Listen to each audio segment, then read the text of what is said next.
ये केपीआईज हैं हमारे सीएलओस के और पीएलओस के, हमारी डायरेक्ट के भी और इनडायरेक्ट के भी। मैं आपको इन शॉर्ट बता दूं तो हमारा डिपार्टमेंट कहता है कि 50% अगर मार्क्स आ गए ना तो सीएलओ अचीव हो जाएगा, ठीक है, अगर एक बच्चे के। इसी तरह अगर 50% ऑफ द क्लास अचीव्स 50% और मोर तो कोहोर्ट आपका क्लियर हो जाएगा। ये हमारी पहले की पॉलिसी थी। लेट से कि आप जो मिनिमम लेवल है वो 60% पे ले जाते हैं पीएलओ का, जबकि पास मार्क्स आपके 50 हैं।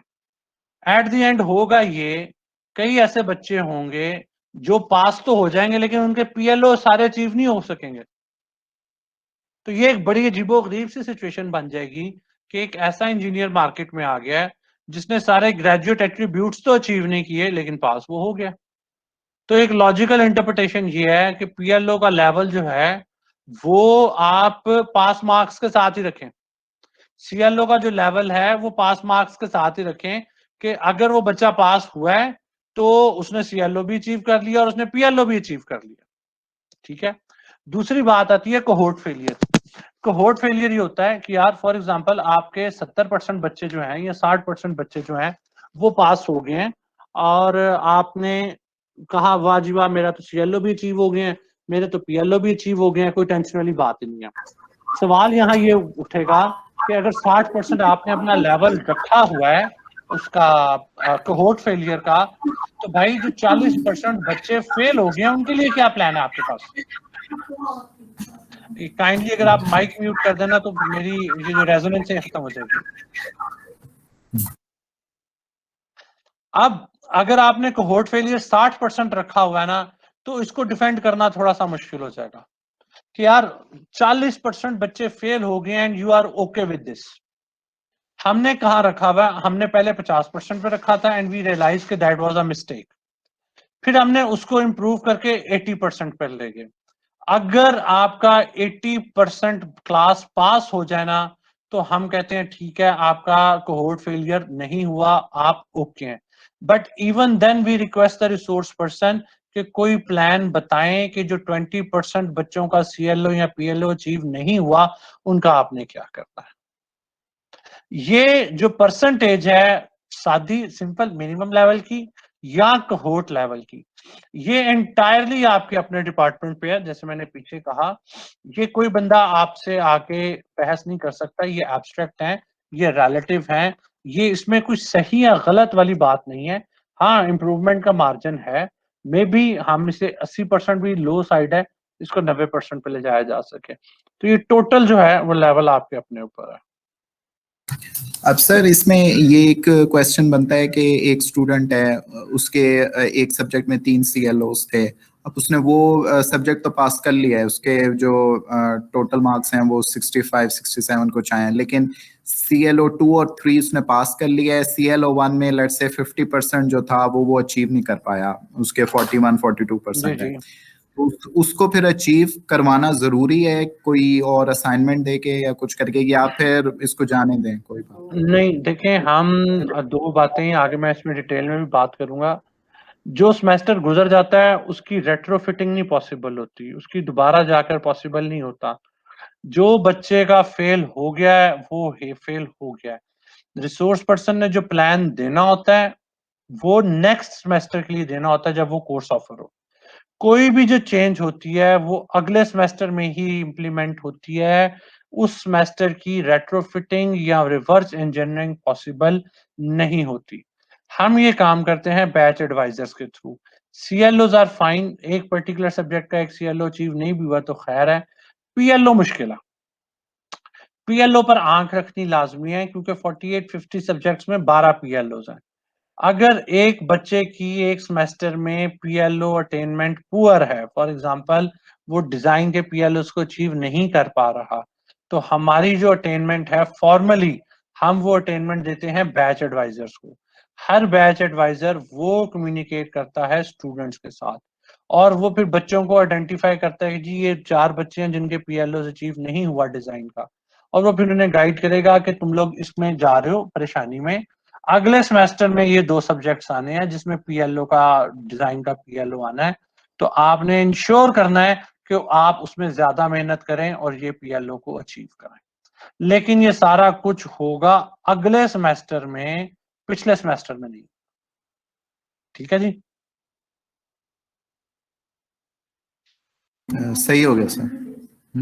ये मैंने आपसे बात की कि असेसमेंट प्लान और एक्चुअल कंडक्शन, ये इससे पिछली स्लाइड में देखें, हमने असेसमेंट प्लान बना लिया था बड़ा जबरदस्त किस्म का, CLO1 को हम ये करेंगे, CLO2 को ये करेंगे, लेकिन हमने क्या ऑब्जर्व किया over a number of semesters के PLOs और CLOs को असेस करते हुए बंदे, रिसोर्स पर्सन जज्बाती हो जाते हैं और असेसमेंट प्लान को भूल जाते हैं। ये बहुत ज्यादा जरूरी है कि जो आपने असेसमेंट प्लान एक दफा लिख दिया ना यार, आप एक्चुअली में उसको कंडक्ट करें। हमने नंबर ऑफ कोर्सेज में अपने यहां देखा है कि बंदे ने कोर्स फोल्डर में असेसमेंट प्लान कुछ लगाया था, जैसे फॉर एग्जांपल मैं असाइनमेंट 1 जो है मैं CLO1 से रिलेटेड लूंगा, लेकिन जब आप कोर्स फोल्डर में, चूंकि हम कोर्स फोल्डर का ऑडिट हर सेमेस्टर में करते हैं, जब मैंने कोर्स फोल्डर खोल के देखा तो मुझे पता चला यार कि असाइनमेंट 1 तो CLO2 से रिलेटेड थी। तो फिर वहां रिसोर्स पर्सन से पूछा जाता है, भाई आपने खुद, आपको किसी ने नहीं कहा था कि CLO1 को आप असाइनमेंट 1 के जरिए असेस करें और क्विज 1 के जरिए असेस करें, आप असाइनमेंट 2 और क्विज 2 के जरिए कर देते। Resource person all in charge होता है as long as he can defend it. Moderator के सामने वो जाके कि जी मेरा प्लान ये है, मॉडरेटर के हाँ यार ठीक है, कोई मसले वाली बात नहीं है। जब आपने एक दफा प्लान दे दिया है, अप्रूव हो गया, तो स्टिक विद इट। बहुत ज्यादा केसेस में, मेजॉरिटी केसेस में हमने जो ऑब्जर्व किया है कि जनाब आप जो असेसमेंट प्लान बनाते हैं ना, उसको फॉलो नहीं करते। तो ये इंश्योर करना बहुत ज्यादा जरूरी है कि आपने जो भी असेसमेंट प्लान बनाया है उसको एक्चुअली कंडक्ट करें। अगर आपके CLOs, एक स्लाइड पीछे जाना चाहिए था हमें, जी ये बात होगी हम, तो आपने जो भी असेसमेंट प्लान बनाया उसको आपने एज सच इम्प्लीमेंट कर दिया। अगर आपका कोई CLO अचीव नहीं हुआ तो CQI इनिशिएट हो जाती है दूसरे सेमेस्टर के बाद। ये जब मैं लूप के ऊपर आऊंगा तो बड़ा इसको हम डिस्कस करेंगे डिटेल के साथ कि CLO की दफा CQI कब इनिशिएट होती है, PLO की दफा कब होती है। लेकिन याद रखें जो भी चेंज आती है वो अगले सेमेस्टर में आती है, पिछले वाले सेमेस्टर में नहीं आती। हमारे सिस्टम में हम PLOs को खुद नहीं बदल सकते, हमारे सिर्फ हम डार्क के पास इतना इख्तियार होता है कि वो CLOs को मॉडिफाई कर सके। जो PLOs की मॉडिफिकेशन है वो जो भी मैंने आपको ऊपर QMS दिखाया था, क्वालिटी मैनेजमेंट सिस्टम, CQI में डिस्कस होता है, डार्क में जाता है, डार्क से BOF में जाता है, BOF में जाता है, और अगर कोई भी PLO या PO का चेंज कराना है तो एकेडमिक काउंसिल से उसकी नोटिफिकेशन हमें लेनी पड़ती है।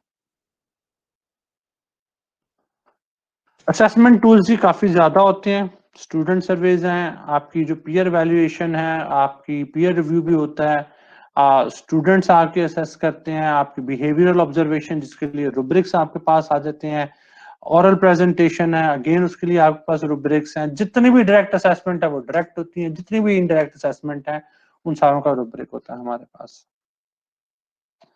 हमने इस वक्त जो इनडायरेक्ट असेसमेंट है उसको 70%, सॉरी 30% दिए हुए हैं, और जो डायरेक्ट असेसमेंट है उसको हमने 70% दिए हुए, इनडायरेक्ट को सॉरी हमने 30% दिए हुए हैं।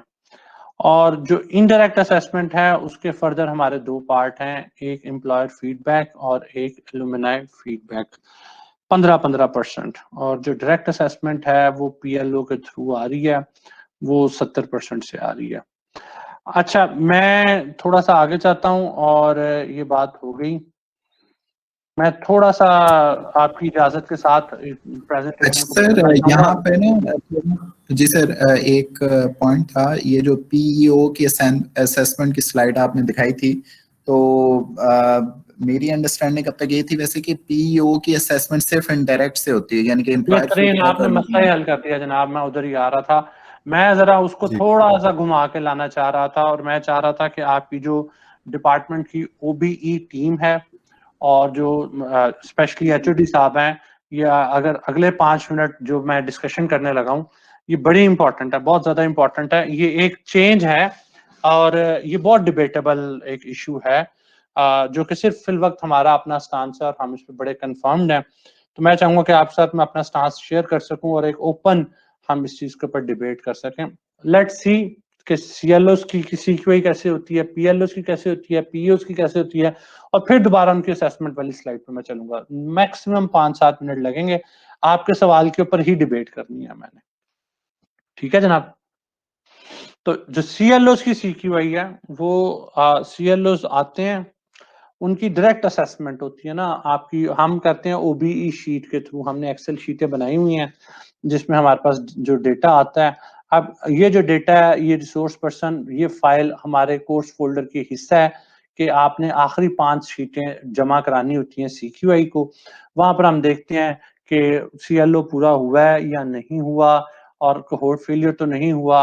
अगर कोई माइनर चेंज हो तो हम रिसोर्स पर्सन को बता देते हैं, लेकिन हम सीएलओ नहीं बदल सकते। सीक्यूआईसी के दायरे अख्तियार में नहीं है कि हम रिसोर्स पर्सन से सीएलओ बदलवाएं। लेकिन अगर सीएलओ पूरा नहीं हुआ तो जो रिसोर्स पर्सन है वो एक बड़ा क्रिस्टल क्लियर प्लान देता है, और हम हाईली डिस्करेज करते हैं कि रिसोर्स पर्सन के कि मैं बच्चे से एक्स्ट्रा प्रेजेंटेशन लूंगा या मैं बच्चे से एक्स्ट्रा कोई वाइवा करूंगा। हम कहते हैं कि यार आप अपने प्लान में ये करें, सॉरी, आप अपने प्लान में ये करें कि आप 2 लेक्चर एक्स्ट्रा डाल दें, ठीक है, या आप अपना असेसमेंट प्लान बदल दें, एक जगह और असेस कर लें, एक जगह बच्चे से और सवाल आप वो पूछ लें। रीजन बीइंग कि अगर आप असाइनमेंट और सॉरी प्रेजेंटेशन और वाइवे की तरफ जाते हैं ना, तो वहां पर एक और मसला शुरू हो जाता है रूब्रिक्स का। तो हम उससे जान बचाने के लिए ये इस तरफ ना रिसोर्स पर्सन को ले जाते हैं और ना उसकी जान हम मुश्किल में डालते हैं। हाउएवर जो भी प्लान रिसोर्स पर्सन ने दिया ना, वो उसको इन राइटिंग, हमारी ओबी की जो 5 शीटें ना आखिर, उसको इन राइटिंग देना होता है कि भाई मैं 2 लेक्चर फॉर एग्जांपल एक्स्ट्रा दूंगा। वो हमें लिख के भी देगा, और नेक्स्ट सेमेस्टर में जब वो सब्जेक्ट ऑफर होगा तो वो अपने प्लान को चेंज भी करेगा। पिछले प्लान में उसके ऊपर 2 लेक्चर कम थे, वो उन 2 लेक्चर्स को कहीं ना कहीं एक्स्ट्रा डालेगा, और वो फिर मॉडरेटर से प्रूव भी करवाएगा कि देखें भाई, मैंने कहा था मैं 2 लेक्चर एक्स्ट्रा डालूंगा, तो मैंने ये 2 लेक्चर एक्स्ट्रा डाल दिए। या मैंने एक असाइनमेंट एक्स्ट्रा लेनी थी, वो देख लिया मैंने एक असाइनमेंट और उस सीएलओ को डाल दिए। सीक्यूआईसी यही काम करती है, और फिर एक और लूप चलता है। सीएलओ को कम से कम 2 दफा हम असेस करते हैं। अगर दूसरी दफा भी ये एक लूप पूरा हो गया, दूसरी दफा भी हमारा वो चेंज किया करने के बाद भी सीएलओ पूरा नहीं हुए ना, तो फिर रिसोर्स पर्सन के साथ हम डिस्कस करते हैं, और सीक्यूआई से बात जो है वो डार्क में चली जाती है। अब सवाल यहाँ ये पैदा होता है कि सीएलओ अचीव क्यों नहीं हो रहे, कोहोर्ट लेवल पे भी और मिनिमम लेवल पर भी। फिर वहां पर हम देखते हैं कि क्या सीएलओ को चेंज करने की जरूरत है, क्या सब्जेक्ट की पोजीशन को चेंज करने की जरूरत है। हमें जब हम ये डिस्कशन कर रहे थे तो हमें पता चला कि यार हमारी स्कीम में ना कॉमसेट्स की 5वां सेमेस्टर बहुत ज्यादा हैवी है। पहले 4 सेमेस्टर डाइल्यूट हैं, 5वां सेमेस्टर उसमें बहुत ज्यादा कोर सब्जेक्ट्स आ जाते हैं। तो सम टाइम सीएलओस ठीक होते हैं, जो सेमेस्टर आप पढ़ा रहे होते हैं ना, वो बच्चों को एकदम शॉक मिलता है, तो असेसमेंट का मसला पड़ जाता है। फिर देखना होता है कि क्या आपका जो रिसोर्स पर्सन है उसकी स्टूडेंट फीडबैक रिपोर्ट देखी जाती है डायरेक्ट एचओडी साहब के, वो वहां तो कोई इशू नहीं है। लेकिन जो भी मसला है वो डार्क से अगर मेजर मॉडिफिकेशन है, तो डार्क कहती है यार इसके सीएलओस बदल दो, या जो भी फैसला है डार्क उसको जो है वो भेजती है, और डार्क के बाद जो है वो आपका जो चेयरमैन साहब होते हैं वो उसको अप्रूव कर देते हैं, और अप्रूवल के बाद वो हम इम्प्लीमेंट कर देते हैं। जो पीएलओस की असेसमेंट है वो 2 तरह से हो रही होती है। मेरी आवाज आ रही है जनाब, क्लियर? जी सर। हाँ, पीएलओस की असेसमेंट 2 तरह से हम करते हैं। एक हमारी डायरेक्ट असेसमेंट होती है थ्रू कोर्सेज, जो कि हर सेमेस्टर हो रही होती है। हर सीएलओ किसी ना किसी पीएलओ के साथ लिंक्ड है, वहां से आपके पास डायरेक्ट असेसमेंट है, और आपके पास पीएलओस की असेसमेंट जो है वो सीक्यूआई के पास आती है। सीक्यूआई उसको अंडर ग्रेजुएट कोऑर्डिनेटर के पास भेजता है, और हर अंडर ग्रेजुएट कोऑर्डिनेटर के नीचे हमारे पास 4 बैच कोऑर्डिनेटर हैं। हर सेमेस्टर के ऊपर एक बैच एडवाइजर या बैच कोऑर्डिनेटर है, और वो जो है वो उसको स्टूडेंट्स को बता देता है। ठीक है, ये हमारा एक सेमेस्टर का लूप है जो कि आपको लेफ्ट साइड पे नजर आ रहा है। जो हमारा राइट साइड का लूप है ये इनडायरेक्ट असेसमेंट है। ये ग्रेजुएटिंग स्टूडेंट का फॉर्म है जो कि सिर्फ पासिंग आउट स्टूडेंट्स फिल करते हैं, 8वें सेमेस्टर वाले फिल करते हैं। अब ये जो फॉर्म की असेसमेंट है ये 1 साल बाद, क्योंकि 8वां सेमेस्टर तो 1 साल बाद ही आता है, वो फॉर्म फिल होता है और वो CQIC में आता है। इधर से आपके पास फॉर्म की इनडायरेक्ट असेसमेंट और जो डायरेक्ट असेसमेंट, यहाँ पर भी हमारी डिस्ट्रीब्यूशन 70-30 है। ये ओवरऑल हम देखते हैं और उसके बाद डार्क में जाती है। डार्क उसको कंप्लीट असेसमेंट, ये CQIC का काम है, हम कोड रन करते हैं और ओवरऑल हर स्टूडेंट की भी और पूरी बैच की भी, दोनों लेवल की असेसमेंट हम करते हैं और वो हम डिस्कस करते हैं। अगर वो ठीक हो तो गुड है, फिलहाल हमें कोई मसला नहीं पड़ा, लेकिन अभी तक हमारे पास कंप्लीट 4 साल का डेटा नहीं आया। व्हाट वी हैव रियलाइज्ड कि जो इनडायरेक्ट असेसमेंट वाले PLOs हैं, उनके ऊपर हम स्ट्रगल कर सकते हैं। लेकिन वो हम 1 साल बाद जो है ना, हमारे पास डेटा कंप्लीट होगा तो पता चलेगा कि क्या होता है या क्या नहीं होता।